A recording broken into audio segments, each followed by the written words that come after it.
ছাত্ৰ-ছাত্ৰীসকল আহা আজি আমি অ আ হ্ৰস্বই দীৰ্ঘই এই স্বৰবৰ্ণকেইটা আমি শুদ্ধ উচ্চাৰণেৰে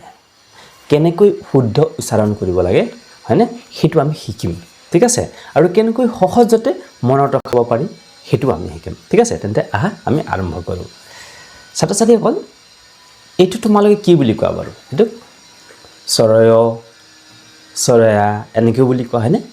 ছাত্ৰ-ছাত্ৰীসকল এই আখৰকেইটাক তোমালোকে সৰয়া নকলেও হ'ব এটো কি বুলি ক'ব লাগে অ অ আ অ আ এইটো হল হ্ৰস্বই হয়নে আৰু এইটো হল দীৰ্ঘই তাৰমানে এইটো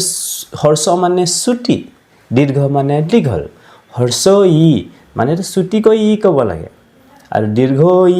তাৰমানে দীৰ্ঘইটো অকমান দীঘলকৈ ক'ব লাগে এবাৰ সোৱাছো মই কেনেকৈ পঢ়িছো দেই অ আ ই ই ই ই দেখিছা এইটো ছুটিকৈ কৈছো ই ই এইটো অকণ দীঘলকৈ কৈছো হল সেইকাৰণে তোমালোকে অ আ ই ই এনেকৈ ক'ব লাগিব ঠিক আছে এইটো কি হ্ৰস্বই এই আখৰটোৰ নাম কি হ্ৰস্বই আৰু এই আখৰটোৰ নাম দীৰ্ঘই হ্ৰস্ব আৰু দীৰ্ঘ হ্ৰস্ব ই দীৰ্ঘ ই হয়নে হ্ৰস্ব ই দীৰ্ঘ ই হল ঠিক তেনেকৈ ইয়াত চোৱা এইটো হল হ্ৰস্বও এইটো দীৰ্ঘও হ্ৰস্ব মানে ছুটিকৈও ক'ব লাগিব আৰু দীৰ্ঘওটো অকণ দীঘলকৈ ক'ব লাগে জানা হ্ৰস্বও এইটো হ্ৰস্বও দীৰ্ঘও হ্ৰস্বও দীৰ্ঘও হ্ৰস্ব উ দীৰ্ঘ উ হয়নে হ্ৰস্বও দীৰ্ঘ উ আকবাৰ শুনা হ্ৰস্বও দীৰ্ঘ উ বা উ উ উ উ এইটো হল ৰি এইটো খোলাকৈ কোৱা এ ঐ উ ও হয়নে অকমান মন কৰিবা দেই মই ভা সুন্দৰকৈ পঢ়ি দিম চাই যাবা অ আ ই ই উ উ ৰি এ ঐ উ ও হয়নে ছাত্ৰ-ছাত্ৰীসকল তোমালোকে মন কৰিবা এই হ্ৰস্বই আৰু দীৰ্ঘইৰ ক্ষেত্ৰত হ্ৰস্বইত কি হয় ই ই ই ই এই হ্ৰস্বইটো কওঁতে অকণ ছুটিকৈ ক'বা ই ই এতিয়া হ্ৰস্বটো উ দীৰ্ঘটো উ এই উটো উ হয়নে এই তিনিটা উৰ পাৰ্থক্য কি বাৰু কেনেকৈ উচ্চাৰণ কৰিব লাগে শুনিবলৈ একেই নহয়নে শুনিবলৈ একেই হয় এইটো কি ক'ব লাগিব হ্ৰস্ব উ দীৰ্ঘ উ হয়নে এই হ্ৰস্ব উ আৰু দীৰ্ঘ উৰ পাৰ্থক্যটো কি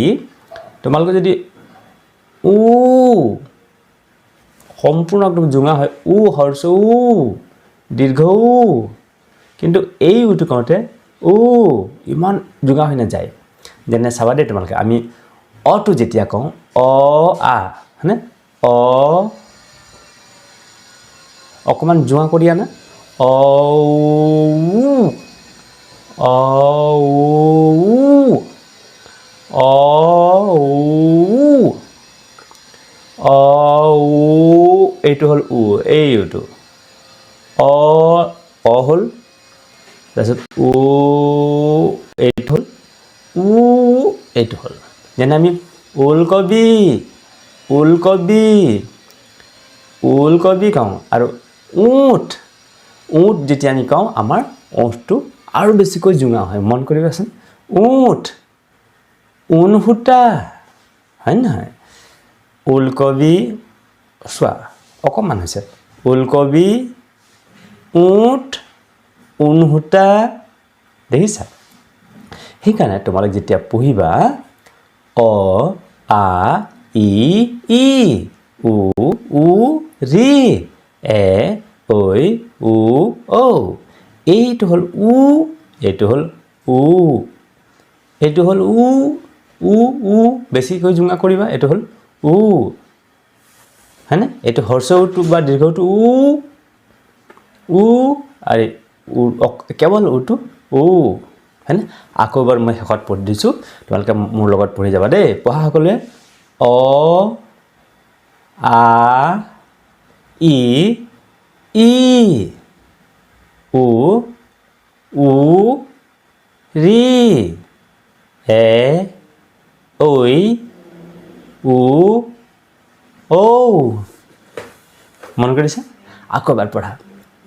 দেই শুদ্ধকৈ উচ্চাৰণ কৰিব পাৰিলেহে তোমালোকে অসমীয়া ভাষাটো সুন্দৰকৈ লিখিব পাৰিবা আৰু শুদ্ধকৈ পঢ়িব পাৰিবা আৰু শুদ্ধকৈ ক'ব পাৰিবা দেই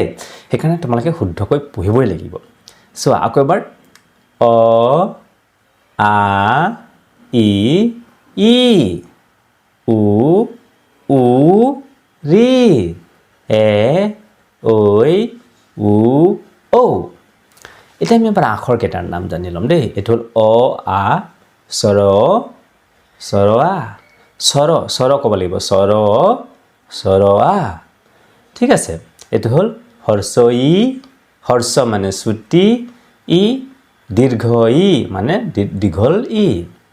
হৰ্ষ মানে চুটি হয়নে হৰ্ষ উ দীৰ্ঘ উ হয়নে দীৰ্ঘ উ একেবাৰে কৈ দিবা দীৰ্ঘ উ ৰি এ ঐ উ ঔ উ যেটা বতাহ বলে হয়নে উ উ হয়নে উচ্চাৰণ কৰিব পাৰিছা উ উ আমি ওলকবি এনেকৈ নকওঁ ওলকবিটো লিখোঁতে এই উটো লিখি দিব লাগে তেতিয়া আমি ওলকবি নকওঁ ওলকবি হয়নে কিন্তু উট কওঁতে উট উনসূতা ছাত্ৰ ছাত্ৰীসকল